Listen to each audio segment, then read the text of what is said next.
You're listening to Straight Outta Stratford 203 with Zach and Julian, the best sports podcast in Connecticut. Sit back and enjoy the ride in 3, 2, 1. Straight Outta Stratford, slinging takes like Stafford, talking all the big games, have a beer right after. When it comes to the facts and the stats we provide, better know that our names will be up in the rafters. What is going on, guys? Welcome back to the Straight Outta Stratford podcast, episode number 10. I am your host, Zach, along with my co-host, Julian. What's going on? And we got a lot of stuff to talk about. Once again, we are in the hot part of the year. We have some baseball stuff getting towards the final month of the season. We have college football officially underway, as well as the NFL season ready to kick off next week. But first, we'll start out with a little baseball. We'll close out the show with some big NFL news at the end. But just to start out with baseball, at least, the Mets and Yankees look like they're starting to finally find a little bit of some rhythm right now. So over the past couple weeks, well, since Friday, the Mets won a 3-game series against the Atlanta Braves. They won 2-1 in that series. They had a 12-7 win in Game 1. They had a 9-2 win in Game 2, and then they dropped Game 3 4-3. But the big person that I want to talk about right now for the Mets is the new call-up, Nolan McLean, who pitched for the Mets in 2 games so far over the last week. That first one against the Atlanta Braves. The guy has been absolutely nails in his first 3 starts for the New York Mets. It's a great sign to see from a young prospect like him. He pitched in that game. He went a full 7 innings, only allowing 4 hits and 2 runs with 0 walks and 7 strikeouts. The Mets really pulled away in the game up until later on, where the bullpen decided to kind of give us a little bit of a scare. They let up, I'm trying to see how many runs here. I think Garrett allowed 2 and Helsley allowed 3. So they allowed 5 runs. It was a 12-2 ball game. It finished 12-7. But Nolan McLean, man, has been absolute fire to start the season so far. And I love seeing it. And the other one, which I'm excited about too, is going to be making his debut tonight against the Miami Marlins. And that is the young prospect Jonah Tong, who made his way from AA to AAA, and now up to the majors to have his MLB debut tonight.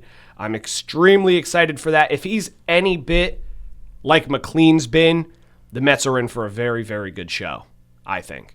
So I'm excited to see what he's got to do, but that being said, they did play the Phillies as well this week, and again, the Mets were able to sweep Philadelphia in New York and have now won 10 consecutive home games over the Philadelphia Phillies. I think that they may just have their number.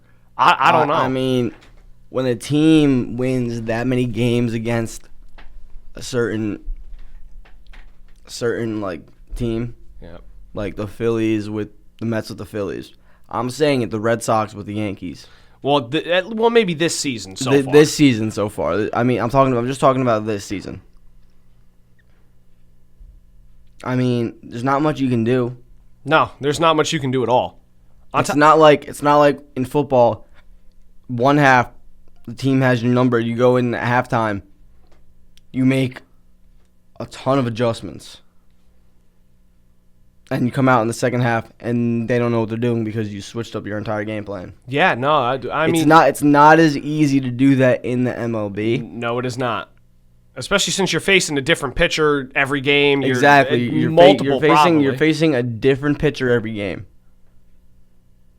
Your pitching staff maybe isn't the best at the moment. There's a lot of key factors that factor into the game plan that can't be changed on a whim. That's true. Very true. But now the thing I think, at least for the Mets, is we've seen a lot of struggling from Clay Holmes. Manaea really hasn't been at his best. Well, I know you're not surprised. Manaea hasn't been at his best. For some reason, he just seems to get through like 3 or 4 solid innings and then just hits a wall and falls apart, and then they end up taking him out. Kodai Senga, obviously, his ERA by the stat book right now looks much better than it really should be. Yeah. I was about to say, because I remember at one point he had the lowest ERA in the league. He did have the lowest ERA in the National League, and in the entire league. Well, at one point it was the entire league, but then for at least a decent chunk it was also just the National League. But then I don't know what happened. I just have watched a lot of the games that he's pitched. I went to a game that he pitched earlier in the year. If he's off, he's off. When he's on and that fork pitch is going, he's very good. He's very, very good. But for some reason, this second half of the season this year, he has not looked good. And it's starting to concern a lot of Met fans because this is a guy you paid big money. This is a guy that everyone had a lot of hype talking about. And for him to come in and struggle the way that he struggled, it's a little concerning. But at least now you have a guy like McLean who comes in and pitches extremely well in his first game against Seattle. Then he goes into his second start, and he pitches against the Atlanta Braves, and he pitches extremely well again. Then he goes and plays against Philadelphia, and he goes 8 scoreless innings in the game against a very, very good Philadelphia offense. Yes. I mean, they got some bats, and when they hit just like... Is everybody healthy in Philadelphia? I believe so. So you're looking at Harper, Turner, Schwarber, Castellanos, Real Muto, Alec Boehm. Yeah, all those guys were Marsh. Yeah, those guys were all playing, and Bryson Stott. Schwarber, I believe, Turner. went We 0 didn't say Trey Well, Turner. yeah, I believe Schwarber went 0 against McLean that night as well, too. Here, I could even look at the stats just to kind of give it a better idea. He went, like I said, 8 innings, 4 hits, 6 strikeouts, didn't allow a single run, and he only threw 95 pitches. So he got through 8 innings in very, very quick time. And that's what the Mets did not have for months of this season. I mean, we talked about it I don't even remember what episode it was, probably episode 4 or 5, maybe even earlier than that. We're sitting here saying, the Mets still haven't had a starting pitcher go over 6 innings. And then a couple more weeks go by. The Mets still haven't had a pitcher go over 6 innings. Now this guy's gone over 6 innings in every start, and he's... I feel like that right there is something that not just the Mets were lacking, but the Yankees were lacking that as well. Of course. But at least they had Fried and Rodon that could kind of do it at some points. The beginning of the season, you were able to count on them to go more than 5 innings. Yes. More than second half of the year. I'm not saying they struggled because they've still been pretty good. Well, Fried went through a little patch, but he's been much better in his last. I think Fried's patch had something to do with the blister. I agree. I think that's a big reason why. I think that's a big reason why he struggled because he had the blister and he didn't want to go on the IR. Which I get it. I like the enthusiasm of a guy like that. That he's got something that's clearly wrong, and he knows that he can be better, and he wants to play through it because obviously I don't know. It's just a tough thing to decide. No, exactly. You don't want to hurt the team and play, but at the same time, if you feel like you're good enough to go and you're not going to see a decline in your play that you would want to. I mean, these guys want to play. Exactly. It's the love of the game. They want to be out there. They're not Anthony Rendon, who just doesn't want to. Yeah, he stole every dollar he's gotten, or at least for the last bit. What I was going to say was you can count on them to go 5 or 6 plus innings, but the second half of the year, I'm not saying they struggled because they've been phenomenal still, throughout the year. But you haven't really seen, you've seen a Rodon 20 pitch second inning. More, or a 30 pitch third inning. You've seen that more consistently than you did in the beginning of the season. Yeah, of course. And that's not something that is an issue, but what can't happen is that they get into this swing where they don't have pitchers making it past the 5th inning, the 6th inning, and then you have managers like Boone and Mendoza that have to rely heavily on their bullpen. Yeah, and that's the biggest issue the Mets have had too. Yeah, I'm not saying that either team's bullpen is terrible because on paper it's not. No, neither team on paper. Because when you look at the bullpen, right, you're expecting them to be a top 3 bullpen in the league based on the acquisition they made at the deadline and whatnot. But if you're going out there day in and day out, night after night, sending the same 2 or 3 guys out there like once every 2 or 3 days and expecting them to go for multiple innings, it's not going to happen. That's when the problems start to happen. Well, that's what's happened with the Mets, at least most recently, too, is in the games, especially this week, the games that they've won, they've been able to utilize different guys in their bullpen. They've gotten some decent starts out of their starters, especially with McLean, like I said, having his 2 big starts that we've seen from him against Philly and against Atlanta, and then having David Peterson be another one who's been one of the only guys that's really consistently gone past at least 5. But sending out Stanek, sending out Helsley, they just called up Brazoban back again. These guys have been so beat up throughout the year. Maybe not so much as Helsley. Helsley just hasn't been good. But a lot of these other guys have been used like once every 2 games. They're thrown out there and expected to just fly through the lineup. And it just doesn't work. And especially in the games that they've lost. They lost last night to the Marlins. And they lost, I believe it was game 3 to the Atlanta Braves. Peterson pitched fairly well. And then the game got blown because of the bullpen, letting up, I believe it was 2 runs late in the game. I don't remember what inning it was. I think it was Greg Soto. And that was the first 2 runs he's allowed as a New York Met. And I think they kind of jinxed it because they even said on the broadcast, well, Soto in all these games has still yet to surrender a run as a New York Mets relief pitcher. That's what I don't understand, right? When someone's having a good stretch or if there's even great pitching performance, the announcers just go out there and they jinx it. Oh, every time. Like when the Yankees were in Tampa, right? When Cam Schlittler was pitching, I was there at the game and I wasn't watching the broadcast. And through 5 innings or 6 innings, we didn't say anything because whoever I was with, I was with my uncle and some of his friends. We didn't say anything, but we looked at each other and we're like, is he I don't want to. And then I'm like, yes. And we all understood that we can't speak about it. Yeah. He was throwing a no-hitter, He was throwing a perfect game through 6 innings. 18 up, 18 down. Wow. And we didn't mention a word. But then looking back at the highlights, you see after the 4th inning, the Yankees radio broadcaster said, oh, look at Cam Schlittler. He's perfect baseball through 4. And then it gets jinxed, yeah.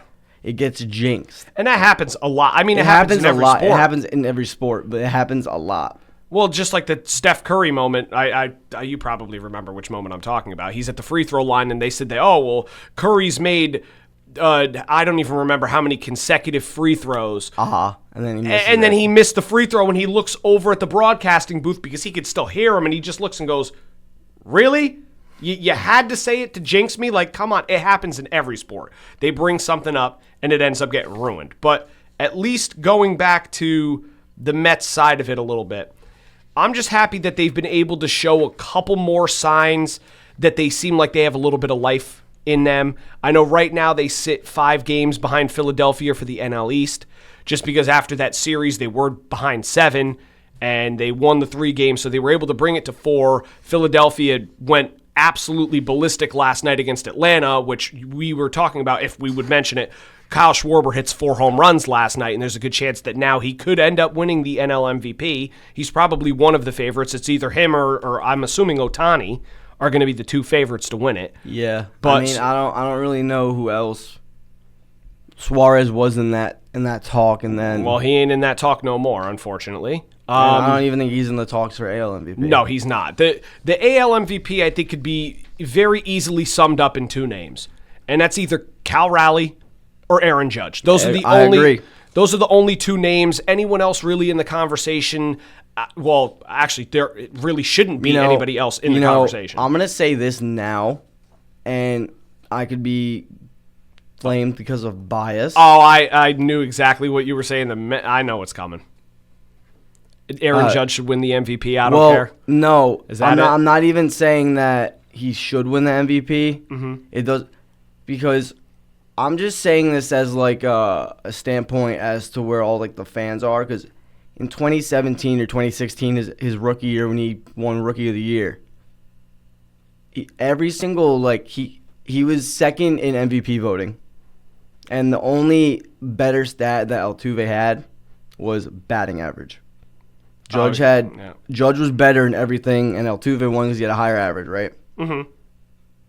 Now everybody's saying Judge shouldn't win the MVP because Cal Raleigh has more home runs, but Judge's batting average is significantly better. Where did all of that go? Does batting average not matter anymore when it comes to winning awards? I think the big reason why he will most likely win is Aaron Judge did have a little stretch where he missed games. I'm not saying that that's the sole reason, but he did miss a couple games. And I look at it right now as if the Mariners do not have Cal Raleigh, they are not in the position they are in. The Yankees without Judge, it's probably similar in the sense. I don't think the Yankees would be where they're at, but they also do have a lot of other star players that could at least get them close to where that is. If Raleigh's not on the team, they do not make the playoffs. I think that's very fair to say. If you do not have him, there's a good chance that they were sellers at the deadline. They are going through a full rebuild and getting rid of a lot of guys. I agree. I'm not saying you're wrong that Cal Raleigh isn't the sole reason why the Mariners are in the spot that they are in. Yeah. He's a big, big reason. No, I know he's a big, big reason, but you look at the 10 or 15 games the Yankees played without Judge. They didn't really play that well. No, they played horrible without him. They played You're horrible. Right. They played terrible. Well, I think that also just had to do with they did run into some matchups that maybe weren't in their favor. The pitching really wasn't as great. That's when Fried was going through that whole blister issue, I believe, too, which didn't help. So you're down your number one pitcher. Rodon didn't really do his best. You still had Will Warren, which we'll get to him in a little bit as well, too, because he's one that confuses me. He has one really bad outing and then has a decent outing or shows signs that he could be good. He shows a lot of promise. I mean, he's still young, which is... yeah. He's still very good. young. But I don't know. For me, I know he struggled a little bit last night, but was able to pull it off against Chicago. So, like I said, we'll get to him a little bit more when we start discussing the Yankees a little bit. I just do want to wrap up with the Mets, at least for now. Well, so they do have, like I said, they have their game tonight where Jonah Tong is making his debut, which I know a lot of Met fans are very excited for. I would be too. I just want to go back and kind of rattle off the stat line he had that shows why he got himself to this point already. So he started this year with AA Binghamton, and he pitched in 20 games. He was 8-5 with a 1.59 ERA, 102 innings pitched, allowed 50 hits, 18 earned runs, 44 walks, 162 strikeouts. That is pretty impressive. Yeah, so he dominated. And then they said, you know what? Let's call him up to AAA. AAA, he had a very short stint. But granted, I think there's kind of a reason behind it. He pitched 2 games. Went 2-0, did not allow a single run in 11.2 innings pitched with 8 hits, 3 walks, 17 strikeouts in 2 games. 8 and 9 in 1 game each. That is insane. Yeah, so I have very, very high hopes about this kid. But I just wanted to basically say that if the Mets are to make the playoffs, I think... I believe it should be a 4-pitcher rotation. Okay. Once you make the playoffs, this is what else I was gonna say. I forgot. I wanted to mention this. Okay. But, I mean, I'm pretty sure not everybody, or not even me and you, could name off the prospects that are on the 53-man or the 40-man roster at the start of this, because some teams bring up in late August, late August, and they bring up like a prospect or two, right? And the fan base is like, "Oh, this guy's amazing," and then they find out that they're not playoff eligible. Yeah, I don't understand what the idea is. If you think, in my opinion, if you think at some point during the season you have this prospect that's gonna come up and make an impact on your team, they should be on the 40-man roster for the entire season. I can agree with that. Because once you get into the postseason, that role that they are filling, if they were not on the 40-man roster long enough, that role is empty. Yeah. And you're missing a key. Say Nolan McLean becomes the ace of the Mets rotation. Which right now he is. And come time for playoffs, right? You see he's not eligible. Who's going to fill that role? What's going to happen to the Mets pitching? Well, I think that's why they called him up when they kind of did, is because at least I believe he should be eligible to be in the playoffs. I think that's why they called up Jonah Tong when he did, because I was kind of surprised by that too, because that was very early. Like I said, he only pitched 2 games in AAA. No, I know. And I'm like, whoa, holy smokes! Like, how'd they already call him up? But I at least think that if this goes to the side, if everybody is eligible. I'm going to look that up. And I think for the playoffs, you can have 4 starters, and then it's all bullpen. If I'm the Mets, depending on how Tong does. You could have a full rotation for the playoffs. Yeah, but it's most common that they used 4. No, yeah, but what I'm talking about is you can have a full rotation. I believe for the wild card, maybe most teams go 4 starters and they put their other starter in the bullpen. That's what I think that the Mets will probably end up doing if they make it. But that's why I'm saying if you roll with a 4-pitcher rotation, and especially if McLean keeps going the way that he's going and Tong dominates, I think that you potentially see a pitching rotation of McLean, Tong, Peterson, and Minaya. And that means that Senga and Holmes are both odd men out. And I would not be surprised to see them move Holmes to the bullpen. Same thing with Senga, because there are a couple guys in this bullpen right now that I cannot trust. They need to get rid of Brazaban again and send him back down to AAA.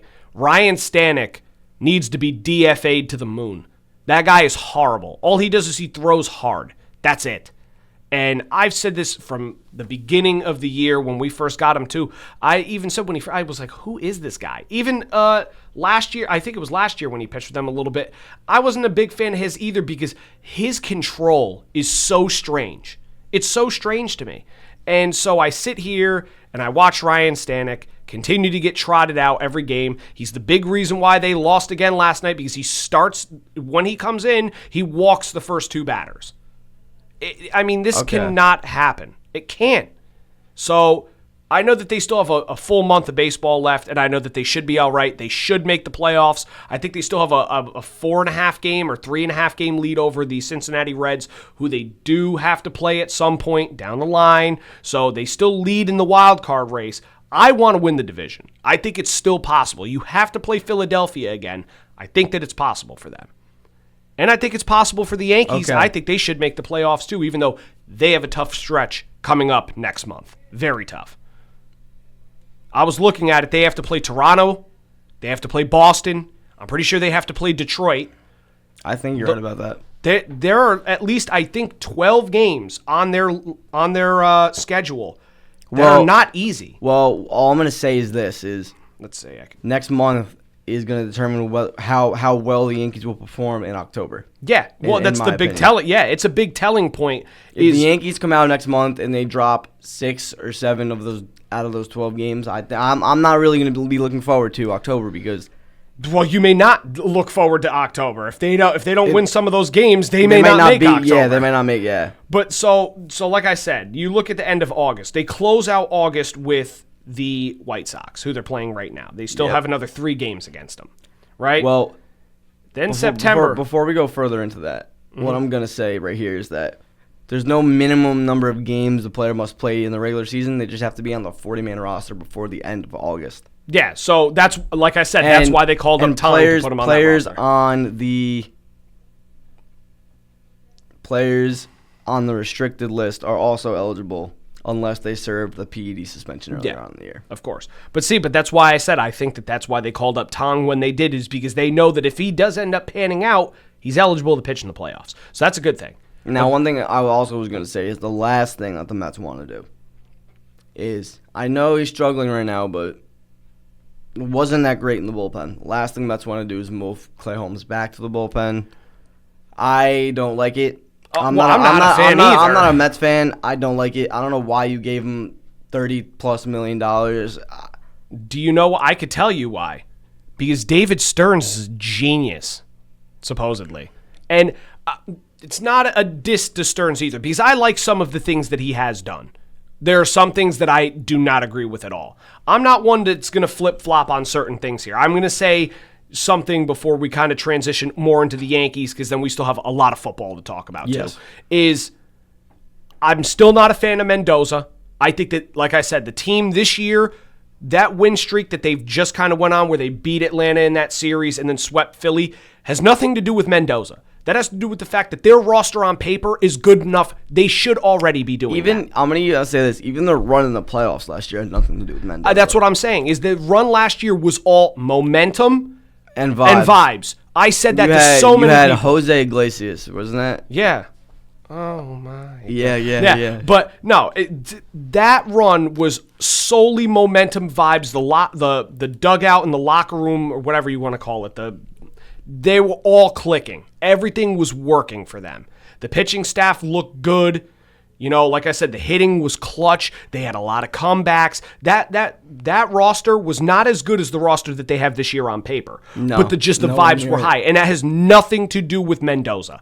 Nothing. That goes to show you that any team in October could win it. Yeah, no question. I'm not saying this is going to happen because they first have to make it there, but I wouldn't be surprised, right, that if you look at how the Yankees played against the AL East and the Tigers this year, they didn't really play that well against them. They didn't really win many games against Toronto or Boston. The only team they kind of had success against was Baltimore and Tampa. And those are both bottom-feeding teams in the AL East right now. And I believe they did struggle a little bit with Detroit, but they can go out in October. And they could go out there and they could dominate. They can dominate in October. Yeah, but that's the thing that nobody knows. But like I said, only team I hope they don't run into in October is Houston. Well, speaking of Houston, that's what I was going to say next, is after you guys finish with the White Sox, now going into the Yankees again, yes, they open up in Houston for a 3-game set. Then you go back home, you play the Blue Jays for 3 consecutive games. Then you host the Tigers for 3 games. Then you go to Boston and you play Boston for 3 games. The only thing that's beneficial about your schedule right now to close out, like I said, if they're going to have to really show themselves. The last 2 weeks of the season, they don't really play anybody They good. play the Twins, the Orioles, the White Sox, and then they finish again with the Orioles. They have to win every single game. If they lose a certain amount of games when they play the Astros, the Blue Jays, and the Red Sox, and the Tigers, they need to win out. They would have to practically win out to make sure that they have a shot at even making the playoffs. So these next couple weeks for them are going to be very telling on whether you get yourself a postseason berth and you're heating up, or you're going to be watching the World Series from your couch or from Cancun. So the same thing goes with the Mets, too. These next couple weeks are very telling. They have to play the Reds. I believe they have to play the Padres as well. They're not going to have some easy matchups coming up. I know. They're not. I know they won't. And they still have to play Philadelphia again. So both New York teams right now are clinging on. And if they really want to make the playoffs, I mean, the Yankees' road to the AL East title is a little bit tougher than the Mets' road to the NL East title, just because I think the Yankees have a team in front of them that's been hot towards the second half. Philadelphia is very up and down. I mean, I guess the division you could say would fall upon that stretch where the Yankees played Toronto and then Boston. But it's like I said, it's still possible because they're not even that far behind. No, I know they're not. Boston's 3.5 out, and I believe the Yankees are 4 games out of the division. Well, like I said, it's not even really that far. I wouldn't even be. I'll kind of go back and rephrase at least. I think that both teams are still very close. They're within reaching distance of getting their division titles. That being said, they're going to need to play some of their best baseball if they expect to get there, because like we just discussed, both schedules are not cakewalks. The end of your season may be a little bit more with those last 4 series. The Mets, not so much. I know that we're going to end up having to see Philadelphia again. That's going to be the biggest series of the season for the Mets. Because if they can win a couple games and Philly drops a few here or there, and it comes down to that series, they're going to need to win ball games to win that division. Okay. That's not going to be a joke. All right, now, going to the Yankees. I mean, I probably should have said this earlier when we were talking about the whole MVP discussion thing, but I mean, another thing that Judge had, like, I feel like this year, even though Cal rally, I understand that the Mariners wouldn't be close to where they are without him. Mm-hmm. But if you look at it, this season, right, Judge missed 10 games. The Yankees looked awful without him. Yes, that's true.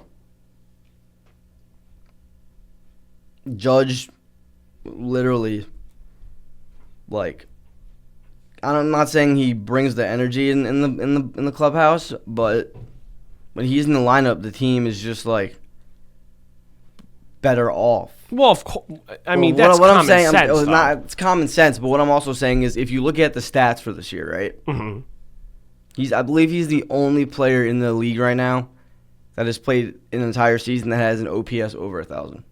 I wouldn't be surprised. That's why, like I said, it's hard to not give Judge the MVP, but I genuinely believe that right now Raleigh is the favorite. And obviously, there's always going to be that argument. I saw the odds. I think I saw the odds I think it's close. Well, no, it is, but Raleigh's technically still the favorite. No, they still still have Judge as the favorite? Sports betting, I think sports books still have Judge the favorite. I wonder what sport book that is, because I'm telling you right now, it's not that Judge doesn't deserve it, because there's always going to be the argument that Judge deserves it. It's just, it's very tough, and I potentially see it. I'm not saying that I would pick him.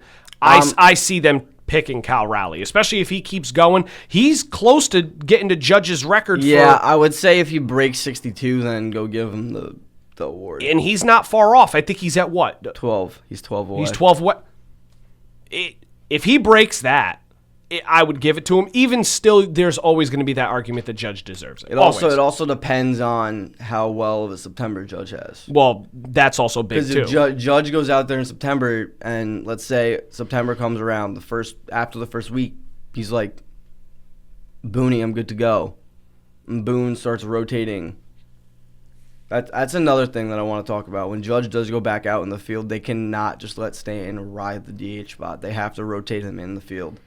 At some point, I know his defense may not be there, but if you look at his numbers in the box, they are statistically and historically better off when he is playing in the field. Oh yeah, and we talked about it last episode too. He's done a great job in the field. It's not even that he's just done a good job in the field. You cannot afford to have a guy like him not hitting in your lineup. That guy has been on a tear this year. He might be the hottest hitter in baseball right now. He very well could be right now. I think there's only one other player that may be hotter right now than him, and that's Mark Vientos of the Mets. He's been another one that's been on an absolute tear over the past couple of weeks. All right. Stanton's been doing that for months, though. But anyways, we'll close out a little bit here with baseball. Both the Mets and Yankees, as we said. Well, I mean, if you want to touch on Schlittler, go for it real quick, and then we'll go to the college football stuff, because that's big. Well, no, I didn't even really speak on the Yankees at all. You kind of just ran away with the Mets. Well, not really. So, yes, really. The Yankees, they dropped 3 or 4 to Boston. Yeah. They won the one game that I went to, which I was happy about. Of course. They swept Washington in a 3-game set. And they won yesterday against Chicago, 10-4. I mean, if you look at the whole Washington series, right? You look at the team and you're like, oh, the bats are finally waking up. Washington's not a good team. They beat us. They did beat them. But what I'm saying is, like, you look at their record, they're not really a good team. I know. They're the second worst team in the National League. And you see the White Sox, obviously they're the worst team in the league. Or is that Colorado? It's Colorado. And then I believe Washington, and then them. It doesn't really matter. They're just as bad. Yeah. But if the Yankees can figure out how to start hitting against the bad teams, hopefully their bats will stay hot against the teams that they need to, you would hope. Win against. You would hope. And the one bright spot, I know I mentioned this last week, but I'm going to mention this again real quick. The Yankees may have found their future ace of the rotation in Cam Schlittler. Yeah. He literally looks like, when he's on the mound, he gets a lot of comparison to Garrett Cole. God. And already? Well, no, not already, but I see people saying oh, his windup kind of looks like Cole's.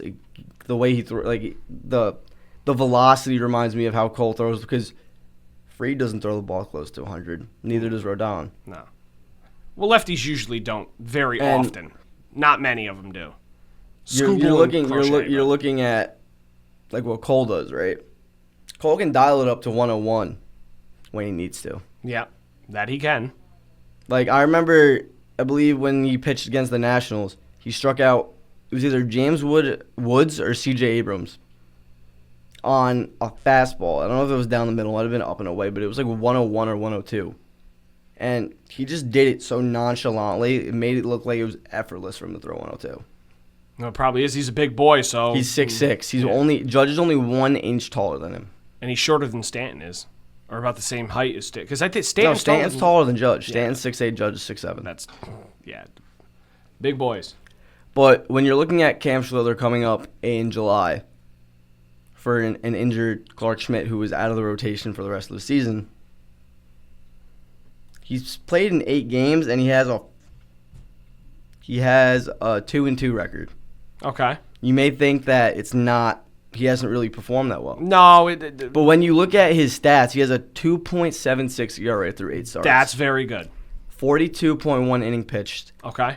46 strikeouts with a 1.3 whip. Okay, that's not bad. The part that obviously, like you said, the record is a little bit difficult, but we've already touched on that before. The win-loss record is very, very strange to look at when it comes to pitchers and seeing how effective they really are, because you have some pitchers that are very dominant that don't have a really great win-loss record because of how the team's run support is, or the fact that maybe they're pitching on a bad team, stuff like that, like Paul Skeens. We've talked about that before. Exactly. So, but having a low ERA, having a decent amount of strikeouts and a certain amount of innings pitched, he has looked very, very good for the Yankees. No question about it. Being thrown into where he was in the market that the Yankees have, Yeah. and him not letting the pressure get to him, he's just going out there and he's just pitching. Well, he's been highly sufficient. He's filled the role that he needs to fill. I think he's exceeded that. Well, I'm not going to, but that's why I'm saying he's at least filled it. He's definitely exceeded it. I believe he's exceeded it as well. But at minimum, he's filled it. No question. I think he's definitely filled the role that Clark Schmidt has put in the rotation, and he's definitely brought more to it. It just shows that if Garrett Cole was actually in this rotation now, it would have been disgusting. it would have been much better. You would have had Fried as your 2, Rodon as your 3, him maybe as your 4, or Heel at your 5. I don't know how they would have rolled it out, but I mean, you would have gotten some really good pitching. When you look at the future for the Yankees rotation, you obviously have Carlos LaGrange. Yeah, and then you have Hess. I think it's Ben Hess or whatever. And then there's like I think there's there's another guy with Santos' last name. Yeah, but they're all young. You know that they're going to make a move during the offseason to try and get somebody else too, because Cole is getting up there in age. Yeah. He's not young. I would not be surprised if they make another move, whether it be, I don't know, they were talking about Skeens. That was one thing. I don't know if they move him that early. I don't want. What about I'm not saying I don't want Skeens. Skubal? I'd take Skubal. I mean, I've voiced this opinion before, and I'm saying it again. If you're Detroit, you're in a good spot. You're playing well.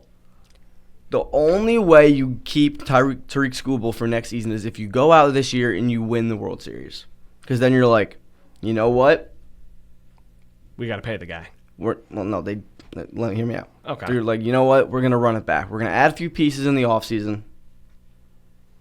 And we're going to go for another ring next year. They don't have the money to go out and sign Tariq Skubal to a long-term deal. Unless he says, I'll take a pay cut to stay in Detroit. But I was just about to say, I don't want to cut you off, but I was just about to say, too, I think that you may also be wrong in that one situation. No, I think that if they do win the World Series, which now it's a long shot, I think that's even more of a reason that Skubal leaves. They got their championship ring. He's obviously going to be a big factor for them. He's going to be demanding more money. That's what I mean. He's going to be demanding more money. But if they go out and they win one, they're like, you know what, let's just win another one. And then they'll do what the Dodgers did with Corey Seager and let him walk in free agency. Yeah, well... Or what they should do is if they don't win the World Series, they should wait till the offseason starts. And they should listen and see what teams are offering for him. Oh, yeah, I could see that. I don't think he's worth the package the Yankees were going to give to Pittsburgh for Skeens. Maybe not. I don't think Skeens is younger, though. I don't think Skubal is worth. Skubal is not worth Spencer Jones and George Lombard Jr. I think that would be too much for him. I think it would be a little bit too much, too. But again, Skeens is still very young. No, I know. No, I mean, I'm talking about Skubal here. I know, but what I'm saying is if you... Yes, I know. If we were to get Skeens, Jones, and they would Lombard, definitely be they would gone. have to go. Yeah. I think for Skubal, we at least keep one of them. Yeah, maybe. And it would probably wind up being Lombard because we can move him to shortstop and get Volpe back down to AAA. AAA? He needs to go somewhere different than AAA, like either another team or another profession. No, but what I'm saying, right, is the Yankees' rotation in the future, it looks bright. Yes, it does. I can agree with you on that. For not having a Garrett Cole in the rotation and this guy coming in and bringing some of the stuff that Cole adds to the rotation, that is a big addition. Yeah. Another thing I will say is that there's two people on the team that their averages aren't that great, but within the last week have recently just caught fire. Which is? One is Trent Grisham. Trent Bonds? Trent Bonds, yes. Trent Bonds has hit, 2 days ago was Wednesday. I believe he hit 5 home runs in 7 days or 6 home runs in 7 days. That's crazy. Trent Bonds. And then you have Jazz Chisholm. Jazz has been hitting very well as well. Jazz has been hitting very well. His average is still around 250. But when you're looking at, if you look at Jazz Chisholm in Miami, you're thinking, oh, he's singles, doubles. You don't really think about the power. No. The guy has 26 home runs on the season. Yeah, I think it's career high. It has to be his career high. 26 home runs on the season. He has 20 stolen bases. He can go for a 30-30 season. Yeah. Nobody could have expected that at the beginning of the season. And that would be one of the craziest 30-30 seasons because that would just go right under the radar. Nobody would even really be talking about it, and it's like he just put up a 30-30, and nobody would. And everyone's going to still say that he's horrible. Well, that's what I'm saying is there's a lot of people would be like, he's okay. He just put up 30-30. That's my point. That's not many people can put up 30 home runs and 30 stolen bases. bases. No, they cannot. There's not many players in the MLB that'll ever do that. There's a couple that will consistently do that. Lindor's been one of them that's been pretty close. Or I think he's done it a few times, at least 25-25. Shohei, Jose Ramirez, Bobby Witt had one. Jose Ramirez is a player that goes under the radar a lot. And he's a first ballot Hall of Famer when his career is said and done. I agree. I would be very disappointed. But what I'm saying is that you have people like, I think the Yankees lineup is finally starting to come around. Mm-hmm. Not just because they're playing bad teams, it's just that because like they're finally realizing like we got to wake up. Back against the wall. Like, they always go through a rough patch in August. And I hope that in September they can come out and they can just show the teams that are like, they're like, yeah, we're that team again that we were at the beginning of the season. Because at the beginning of the season, you did not want to run into them. Yeah, it's like the same thing with the Mets. You didn't want to run into the Mets at the beginning of the season either. But both, like we said, both New York teams have been on a roll. You have Bellinger coming in and filling a role that Juan Soto left. And I'm not saying he's like better than Soto this season, but he filled it pretty well. He did. We were talking about that before as well, too, just before we kind of got into the booth here and started going. So it was a good way to kind of wrap up baseball. Like I said, both New York teams are going to be fighting for dear life to try and see if they could either win their divisions or hang on to a wild card spot, or maybe not make the playoffs at all. They're going to need to play some very good baseball in the upcoming weeks to really get themselves into the postseason. That being said, we do have a season that officially has kicked off now, and that is the college football season. So the first game of the college football season that I actually got to watch a little bit was the Kansas State and Iowa game. One thing I am going to say, because you don't really see this much, is one last thing about baseball. It's about the Yankees. Okay. I saw this the other day. The average time for a 9-inning game now with the pitch clock is 2 hours and 40-something minutes, right? Mm-hmm. I believe it was the third inning in the game on Wednesday. That was a 42-minute inning. Wow.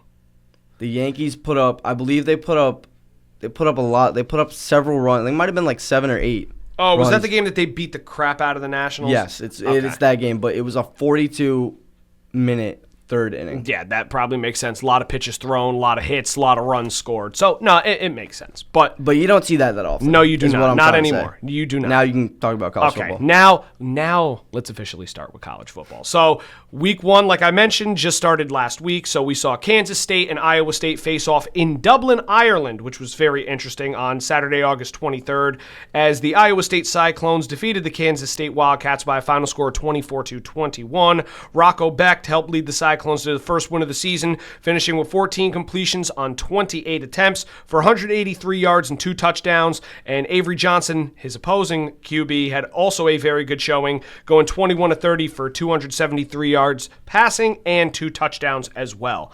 Though that was a very good game to start off the beginning of the college football season, but I feel like a lot of fans are waiting for the very big matchups that should be coming up on Saturday and possibly Sunday as well too. So the 4 big games that we're going to talk about. The game of the week kicks off at 12 o'clock between the number 1 ranked Texas Longhorns as they travel to Ohio to take on the defending national champion Ohio State Buckeyes. Arch Manning will make his debut as the official QB1 for the Longhorns, and Julian Sayin makes his debut for the Buckeyes, hoping to start his career in winning fashion. I think that Ohio State has the home field advantage for the game. They're the defending champions. I believe that Arch comes out there and he does what he does. He does his thing, but I think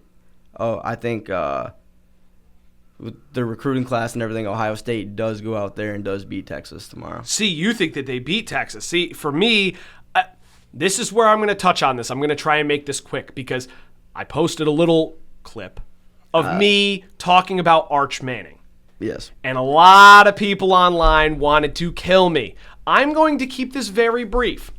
I was not trying to compare Julian Sayin and Arch Manning. I was not even crapping on Arch Manning at all. Arch Manning has the pedigree and has the potential to be an extremely, extremely good quarterback, not just in college, but also in the NFL. Correct.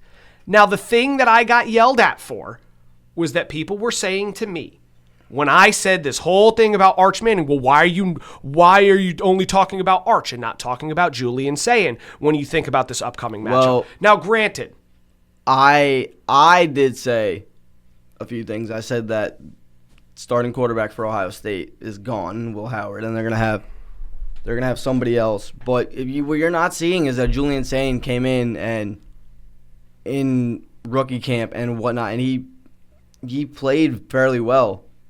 He won. He was the first Ohio State quarterback to win some award. Well, it's not even that. My point was, everyone was saying, well, how it's disrespectful that you just assume that Sayin's going to come in and dominate.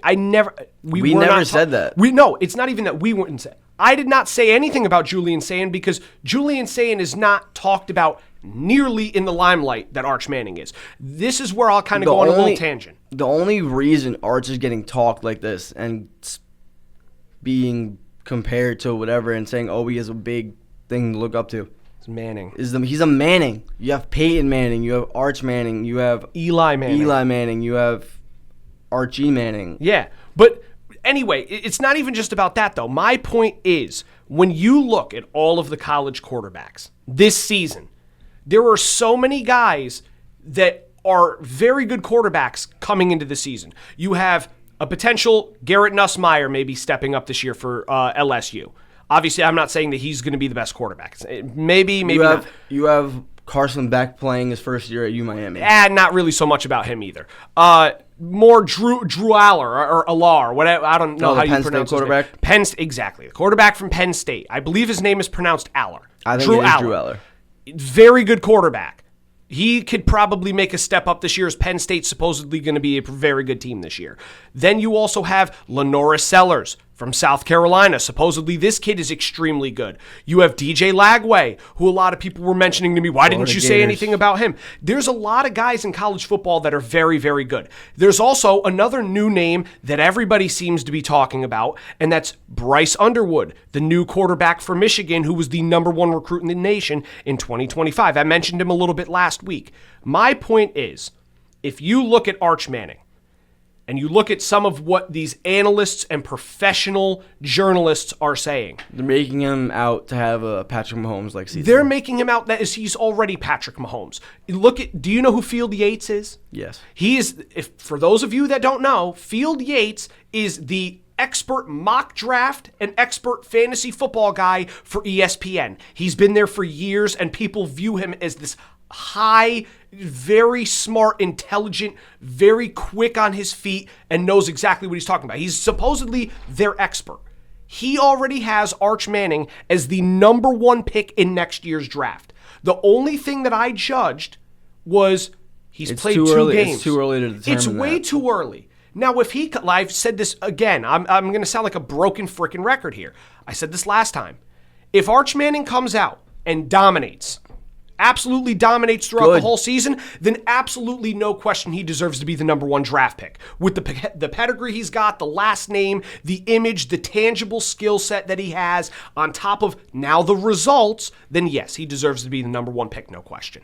But if he comes out and he may struggle a tiny bit, I'm not going to sit here, again, like I said, well, he's not going to straight up suck. He may not come out and be perfect. He may only throw for 50% completion rating with only 190-something yards and 1 touchdown. That does not make you a number 1 pick. I'm not going to sit here and ragdoll him because I'm not, but I want to see results as well, too. It's very, very early for people to already have him as the number 1 pick. That's what I was judging. It wasn't saying that, Arch Manning is going to lose a bunch of games, because I still have Texas winning this week. I'm going to take Texas to win 27-20. On the road against Ohio State. I'm not, it's nothing against Arch. So for all the people out there that wanted to kill me and said, how dare you, you don't know what you're talking about. I just want to see results. I want to see more than 2 games worth of stats from him. If he can come out and do what he's looked like he's going to do against these teams and the schedule he's got this year, then absolutely he deserves to get the credit that he has already been practically given. But until then, I don't need anybody saying he's the number 1 draft pick yet when he's got 2 games under his belt. There's a lot of other talented guys that you could take that are much more experienced and have the stats to prove it as of right now. Not saying that they're better than him, not saying that they aren't better than him. The results at the end of the year will be the tell to all of this. So that's what I'm going to say on that. I'm just going to take, again, Texas to win 27-20 over Ohio State this week. The second game is a game that I'm going to be very heavily invested in. The Bama game? Alabama, Roll Tide, going up against the Florida State Seminoles. Now, granted, Florida State did not have their best season last year. They had a very big down year, but they did get a little bit better. They're projected to have a much better record than they did last year. That being said, I know everyone, again, was killing me when I posted the little video about Alabama saying, oh, well, they lost a lot of guys. Alabama, again, had a top 10 recruiting class. They have a very good head coach. They have been a storied school for decades. They are going to be able to recruit well and build their team. I know, in this day and age, right, recruiting isn't the same as it was 10 years ago. No, it's different. 10 years ago, you didn't have NIL. You didn't have any of this crap that you can, give the athletes. Mm-hmm. Obviously, there were probably some schools that did it under the table. Wouldn't be surprised. But it doesn't take away from the fact that even though one school may be giving them a lot more money than Bama does or something, you don't really see the top recruits going to the Kansas States. No. Or Colorado is not even that bad. Well, no, but it's like I said before, it's the legacy. It's the of legacy going of the to school. Alabama. Because Alabama, you look at the NFL, Alabama's produced phenomenal players in the league. For decades. For decades they have. They've had great coaches, including, again, LSU, Bama, Georgia. The SEC period. Michigan. The SEC and a lot. Ole Miss. I mean, there's a lot of good teams that have produced. But when you look at some of the top talents, especially in today's league, there's the argument of Ohio State. Which, like I said, that's the reason why I thought Ohio State would give Texas a little bit of trouble, is because they recruit very well as well. Michigan, another big school that recruits well. Alabama, Georgia, Penn State is starting to get a little bit back into it. The Oregon Ducks, another one. Clemson, who, again... USC, but that's what I'm saying is there's a lot of teams that recruit well because they've built themselves like that. So I would not be surprised if, again, Alabama, like I said, had the number, I believe it was the number 7 recruiting class in the nation. They still have some very good talent. They still have Ryan Williams. They're going into the year 2 under DeBoer. I'm not going to sit here and say that they're going to beat Florida State very badly. They currently have them right now as 13.5-point favorites. I could see that potentially being correct. I believe, Alabama winning 28-13 under Ty Simpson. You did. I did, yeah. See, I think that Alabama, again, is going to be good. Oh, we forgot to mention Clemson. I said Clemson. No, for recruiting classes. I said Clemson. I didn't hear you say Clemson. I can promise you I did. I said Okay. Clemson recruits very well as well, too, just like they did this year. Well, but that being said, you can go into what you got to say. The third game should also be a great matchup. It is between the number 9 ranked LSU as they traveled in South Carolina to take on the number 4 ranked Clemson Tigers.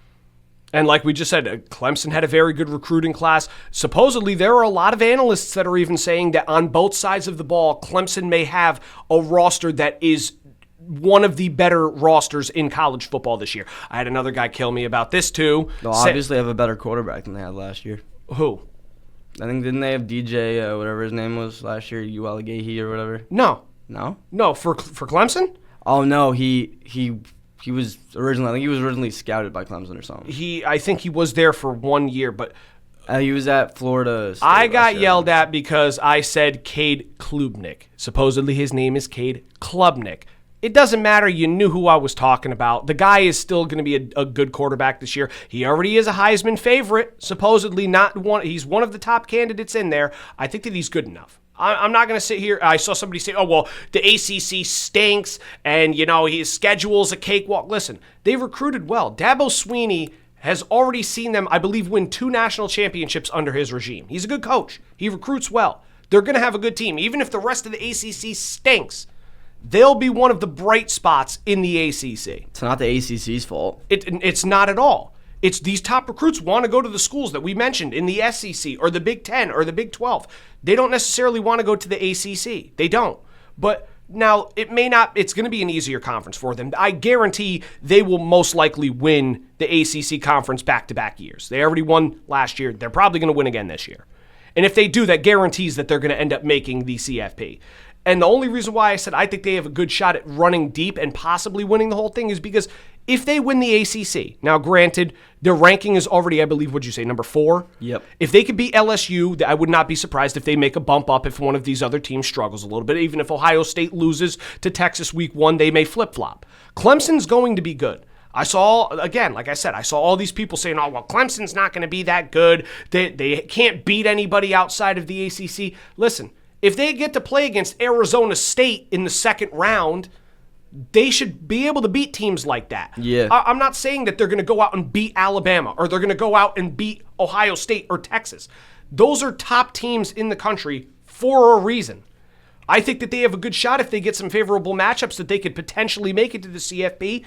And on top of that, college sports, any sport, it's a beautiful thing. Exactly. It doesn't matter about stats. Doesn't matter about rankings. Doesn't matter about ratings. None of that matters. You could have a top 10 ranked team go out one week and they can lose to a team that's unranked that nobody's ever heard of. Anything can happen in any sport, any given day. That's why they say any given Saturday. With that being said, the last game of the weekend showcases is a Sunday night game between 2 top 10 ranked teams, with the Miami Hurricanes clash with the 2024 CFP runner-up and number 6 ranked Notre Dame Fighting Irish. That should be a very good game, too. Now, I know that as of right now, I believe that they had, was it Miami as the underdog? Yes, 2.5 points. Yes, they were. They were 2.5 point underdogs. For me, I think that Miami wins this game and stuns Notre Dame. Notre Dame has always been that school where they have at least one bad game in their schedule. They always do. Even last year, I forgot who was it, Northern Illinois? Yeah. They lost, like we just said, they lost to a team that nobody really knows about. And then they come out and make it to the CFP. This team is going to, they did lose Riley Leonard during the offseason. They still rely on Jeremiah Love, so they still do have a lot of talent on both sides of the ball. I think Miami, for some reason, at home, they're going to start out the season in a pretty decent way, knowing that, like I said, that their conference is fairly weak. They got a good shot. I also know that one of the receivers for Notre Dame, or a few of the receivers, probably got drafted as well. Well, yeah, a couple of them, and I know that they, like I said, they lost their starting quarterback. Now, granted, he wasn't the greatest starting quarterback in college football, but he was very serviceable. Well, you can say that for both teams. Well, you can. I'm not a fan of Carson Beck either. Miami lost Cam Ward to Tennessee. Yeah, it's going to be big shoes to fill, especially for Carson Beck as well. But like I said, I just feel like Miami playing at home, new quarterback, team's kind of feeling a little bit different than it did last year. I know they had high hopes last year, didn't end up really getting to where they wanted to go. I feel like Carson Beck comes out and has tries to, make a statement and say, hey, listen, last year I didn't really play that well, but I'm here to, make a name for myself again and show what I'm really capable of. I wouldn't be surprised if it's a very, very close game. I think I took Miami to win by a final score of 24-20. Should be a good game. I'm not going to sit here and say that Notre Dame cannot win. That's going to be a very close game. I think it could go either way. For some reason, I see Miami getting the edge because of the home field advantage.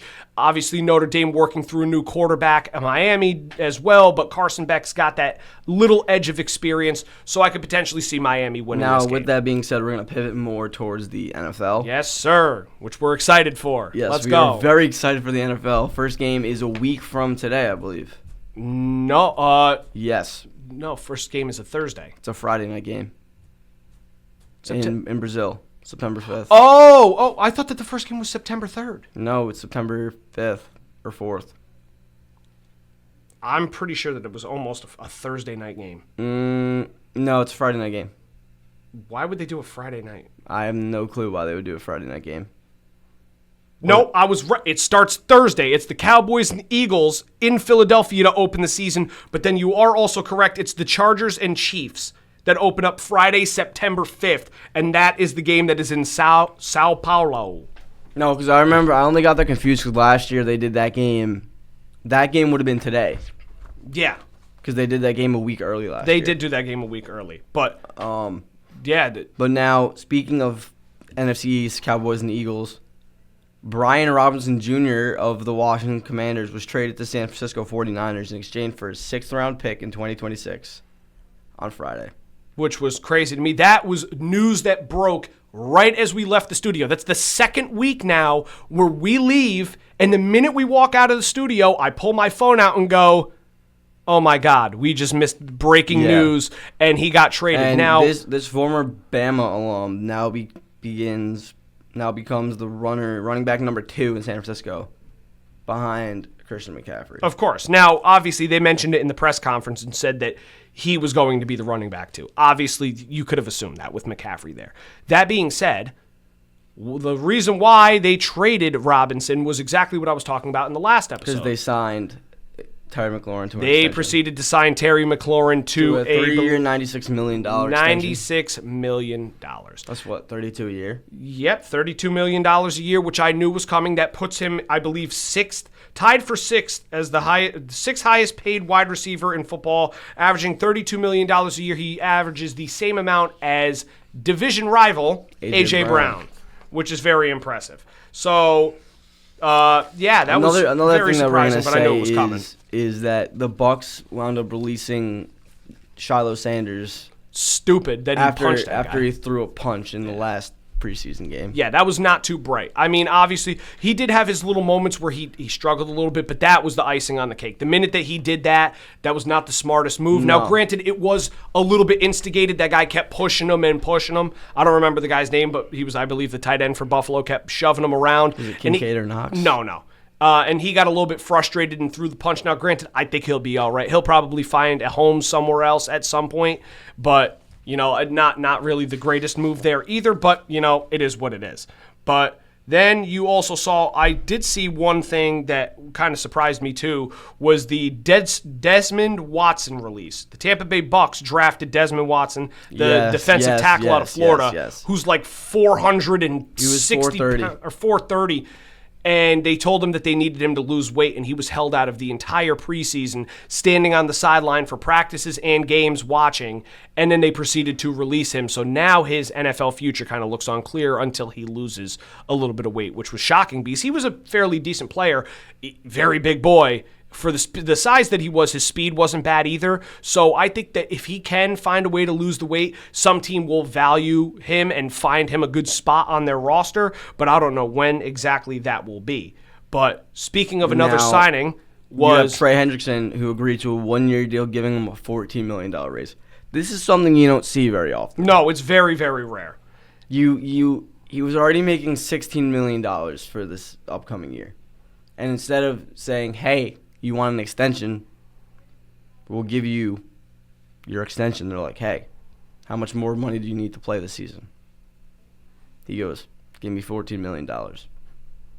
And then the Bengals are like, there you go. At the end of the season, go get your money. Well, I was just about to say, I think the big reason why he signed the way that he did is it's for him, he knew that the Bengals weren't going to trade him. Weren't going to end up trading him. He wants out. He says that the way that the contract was handled was a little rough. So I figured at least he said for this year, I'll take my money and then I'll go and find another contract with somebody else next year. I'm pretty sure I can name 3 people on that roster which led to the contract conferences or decision, how it was handled, which was I can name 3 people on the roster that which led to this contract situation being handled the way it was.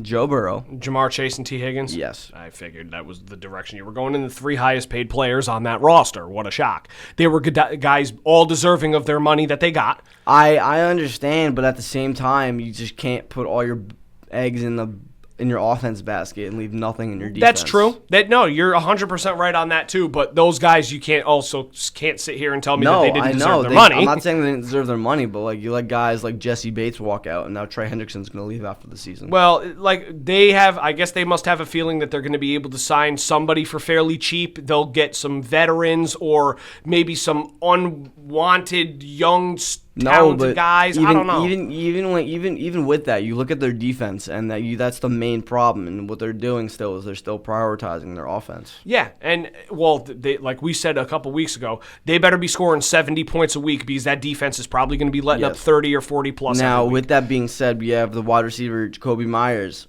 requesting a trade from the Las Vegas Raiders. He attempted to negotiate a new contract but couldn't come to an agreement. Thus, like everybody else this offseason. Yep. Request a trade. And I could see this one definitely being used as a negotiation tactic. I agree with that as well, too. Because he's their number 1 wide receiver as of right now. I mean, they did go out and sign Amari Cooper. I'm going to say this. Not with just the NFL, but with the NBA in the offseason, you do see players returning to their former teams. Patriots? Is that what you were? Oh, I thought you were maybe going to the direction saying that maybe Jacoby Myers goes to the Patriots and tries to find his way. No. Okay. No, sorry. You said Amari Cooper. Oh. Because Amari Cooper was drafted by the Raiders. He signed back with the Raiders. You have Keenan Allen going back to the Chargers. There was another one. That I'm missing. Looks like 2015. It happened before. Adam Thielen. No, but it happened before that. There was another guy who went back too. I gotta figure this out, but okay. You have. Yeah, I'll kind of talk about it a little bit. So yeah, Amari Cooper did end up re-signing a deal with $5 million for 1 year with the Raiders to go back. He was the 4th overall pick in 2015 for the Raiders. He's 31 right now. He spent, like I said, 3.5 years with the Raiders. Then he went to the Cowboys. Brandon Cooks. Brandon Cooks on the Saints. Right when you said Brandon, I was like, oh, I know who you're talking about now. But yeah, so he also played for Cleveland last year, the Amari Cooper, and he spent. After 3 years in Dallas, he was in Cleveland, then was traded to Buffalo for half of the year last year, where he played fairly well, but going to the Raiders, I think, was a good option for him. I know Pete Carroll already texted him and said that they have big ideas for what Amari Cooper can contribute to the offense. They'll definitely see an increase, I think, in his production that he had towards the end of the year after being in Buffalo. He wasn't really used as much as Khalil Shakir became their number one. I think that now, even though Brock Bowers and Genty are there, and still Jacoby Myers for now, I think Amari Cooper will see an increase in his production a little bit. So it definitely was a smart move for him to go back. One thing I will say, we're also going to touch on this, that fan favorite quarterback Tommy DeVito from the New York Giants was put on waivers. Wow. And he was claimed by the Patriots.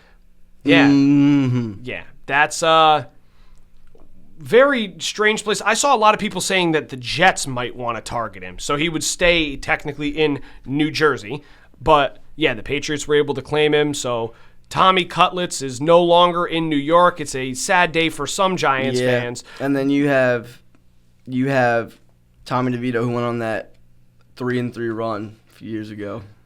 Yep. He brought, the thing is, he may not have been, the craziest talented. That primetime game against the Packers, I'll never forget Well, that. that's the thing is, like I said, he was never, the craziest talented, but I'll tell you what, it's just the energy and the attitude, and at that point, it was all vibes for him. Yeah, He exactly. created a vibe and a fun time in New lived York. out his dream. He played quarterback for his favorite childhood team. Which is, quite the feat for him. Now, you have the Buccaneers wave Mr. I woke up pissed off today, Trey Palmer. That's funny. We were talking about it last week. Yeah, I woke up pissed off today, Mr. Trey Palmer, and he was claimed by the Saints on Wednesday. That ain't really going to And then this one kind of shocks me because when he played college at – where did he play college? Who? Isaiah Simmons. Oh, man. It wasn't. Was it Clemson? No. No. No. Oh my God. Was it? Oh my God. Brain fart. It wasn't Bama, was it? No. Trust me. If it was Bama, I would have remembered that. It wasn't. I don't think it was LSU. Simmons College. He went to. I was right. He did go to Clemson. See, he did? Yes, he did. Okay. I know my stuff. I knew it. I was like, why do I feel like he went to Clemson? So I was surprised that they let him go too because he's been bounced around a little bit, and he's a good player. He's a great player. He just hasn't panned out. He peaked, I believe it was in 2021. He had a really, really good year, and then just after that, did not really look the same. But somebody's going to end up giving the guy an opportunity. He wasn't signed for very much money. I think it was $2 million.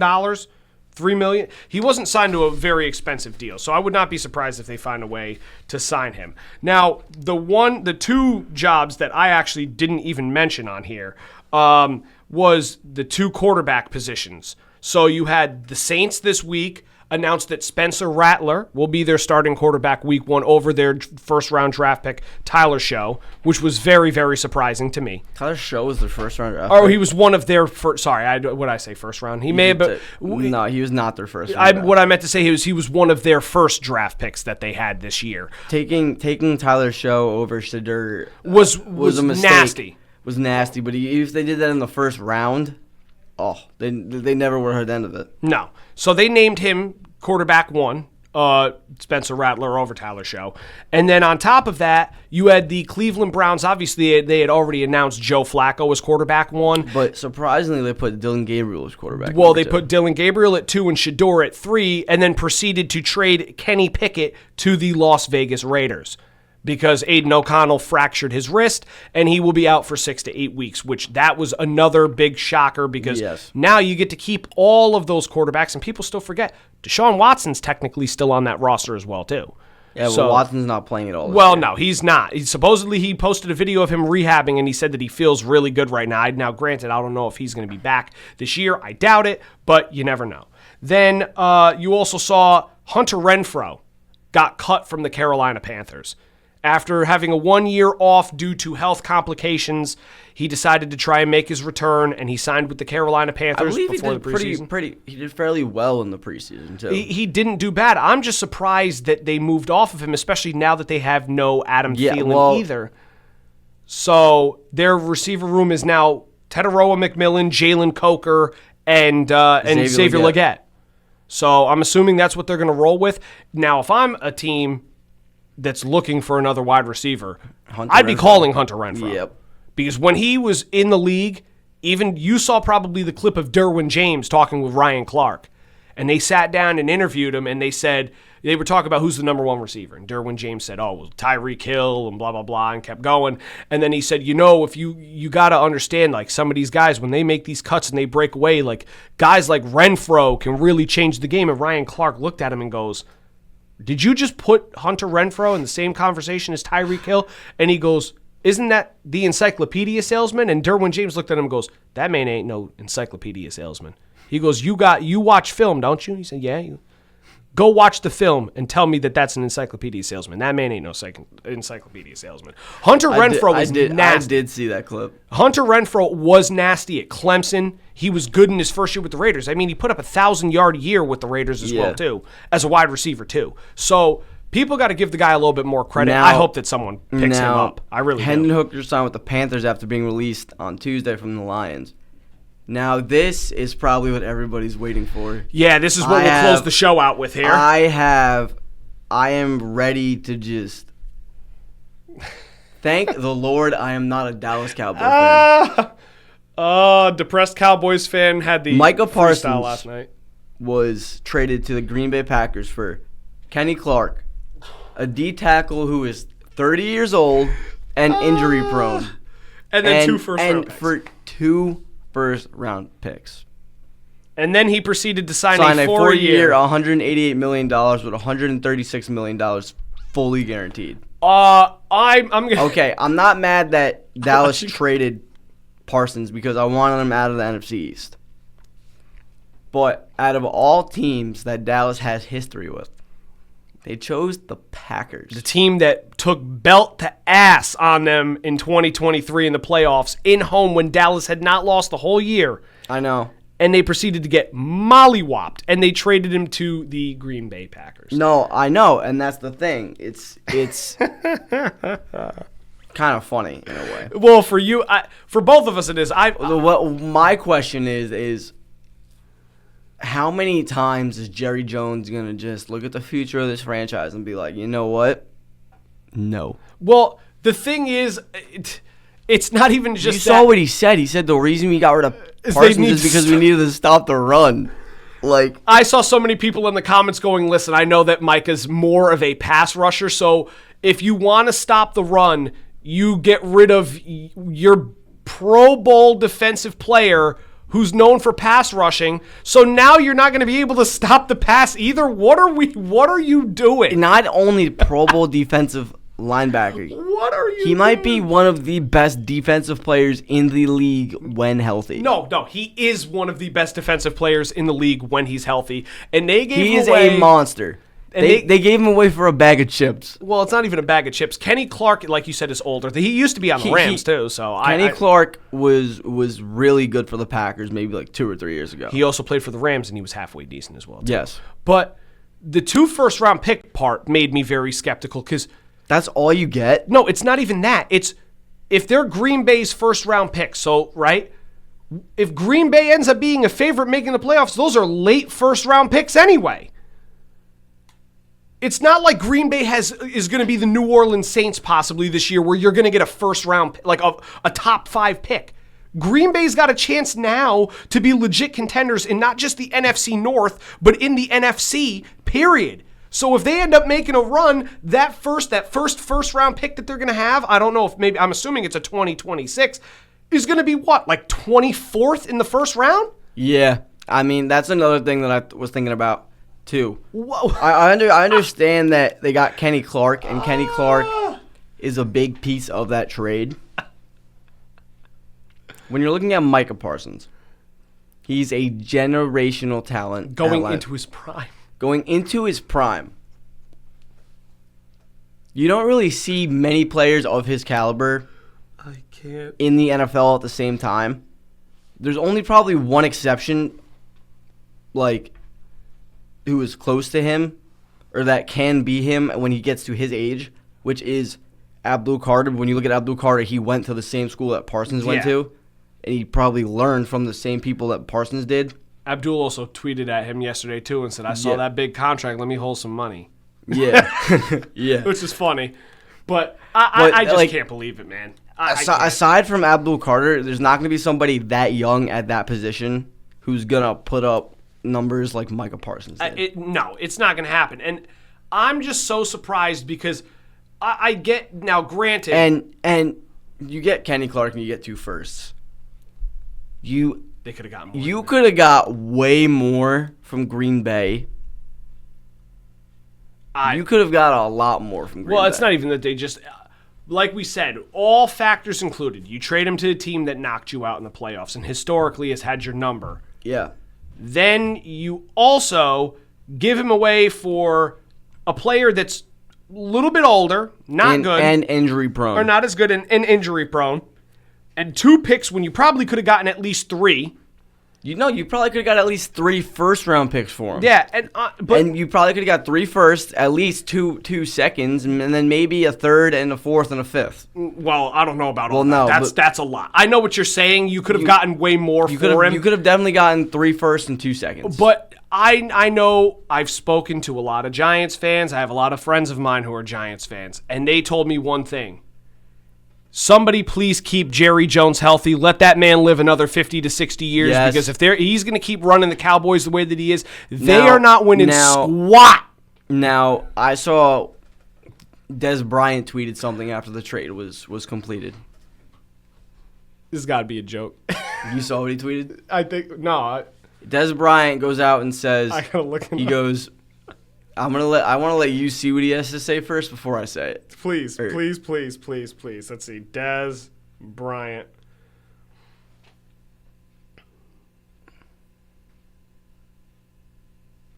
Do you see it? No. Well, he just tweeted 2 hours ago too, and he said, "No.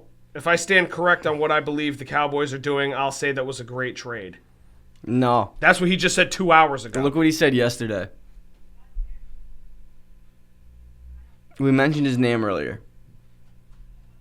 He tweets out a picture. He goes, "That boy Arch is going to have a star on his helmet next year. I can guarantee Arch Manning will have a star on his helmet. helmet. Nobody can tell me different." Yes, Yeah. I did see that one.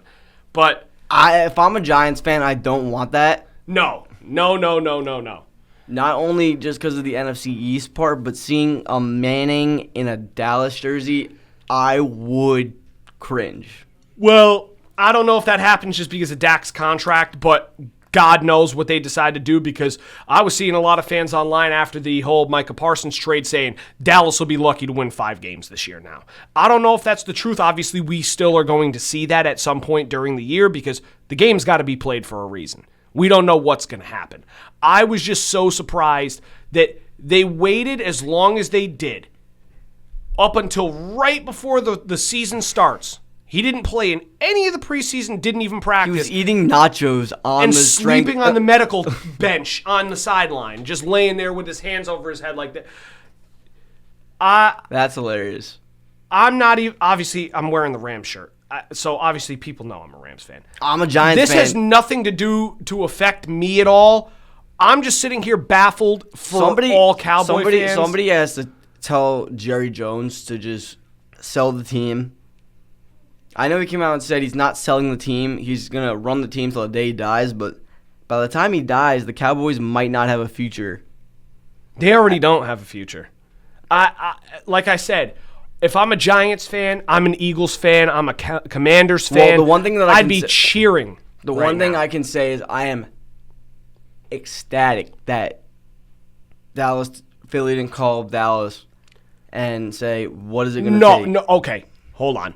If they would have traded with the Philadelphia Eagles and given them Micah Parsons, I wouldn't watch football. No, it's not even that you would. Jerry Jones would have been killed. I'm sorry to even say it that way. There is no way that NFL fans, especially Cowboy fans, would allow him to. They were mad enough that they traded him, period. Imagine trading him to the team that's already Super Bowl favorites. They won the Super Bowl last year, and they're your most hated division rival right now. They would kill Jerry Jones. They would absolutely kill him.